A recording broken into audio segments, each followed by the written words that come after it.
No! The market's crashing! Everything's going down! It's a disaster! Kalau investasi itu bikin kaya, kenapa banyak investor pemula malah rugi? Pertanyaan ini penting, karena kenyataannya yang bikin orang rugi bukan pasarnya, tapi caranya. Banyak orang masuk ke dunia investasi dengan satu tujuan, cepat untung. Lihat teman cuan, lihat influencer pamer profit, langsung buka aplikasi, daftar transfer dana, dan berharap minggu depan sudah bisa traktir satu tongkrongan. Masalahnya, investasi bukan lomba lari 100 meter.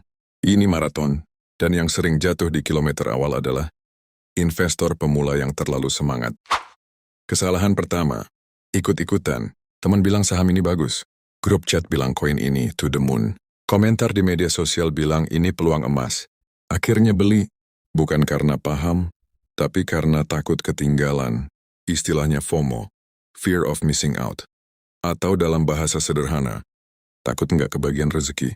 Padahal investasi itu bukan arisan. Bukan siapa cepat didapat. Kalau kamu beli sesuatu yang kamu sendiri nggak ngerti cara kerjanya, itu bukan investasi. Itu tebak-tebakan. Kesalahan kedua, pakai uang panas. Uang sewa, uang makan, bahkan dana darurat dipakai buat investasi. Katanya sih biar maksimal. Begitu harga turun sedikit, panik. Grafik merah dikit, jantung ikut merah.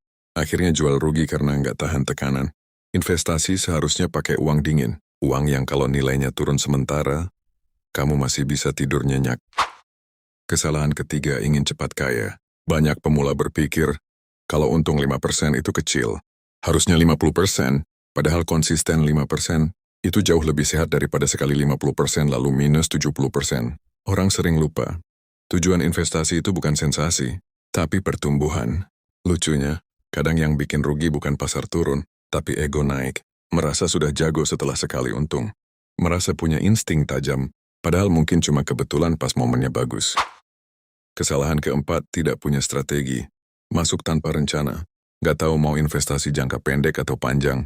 Nggak tahu kapan harus beli, kapan harus evaluasi. Ibarat naik kendaraan tanpa tahu tujuan. Bisa saja jalan tapi nggak jelas arah.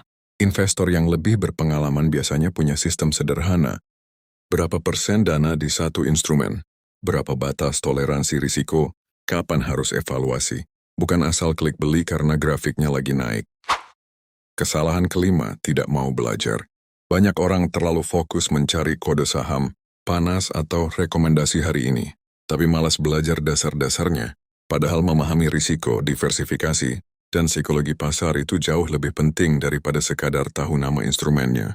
Investasi itu bukan soal pintar matematika, ini soal mengelola emosi. Karena saat harga naik, kamu diuji oleh keserakahan. Saat harga turun, kamu diuji oleh ketakutan. Dan biasanya, yang membuat pemula rugi bukan kurang informasi, tapi kurang kontrol diri. Jadi kalau kamu baru mulai investasi, santai saja. Nggak perlu buru-buru jadi sultan. Fokus dulu paham caranya. Gunakan uang yang siap diinvestasikan. Dan terima bahwa naik turun itu bagian dari proses. Karena investor yang bertahan lama bukan yang paling berani. Bukan juga yang paling nekat, tapi yang paling sabar. Sekarang pertanyaannya sederhana. Kamu ingin cepat kaya atau ingin lama bertahan? Karena dalam dunia investasi, yang bertahan biasanya yang akhirnya menang.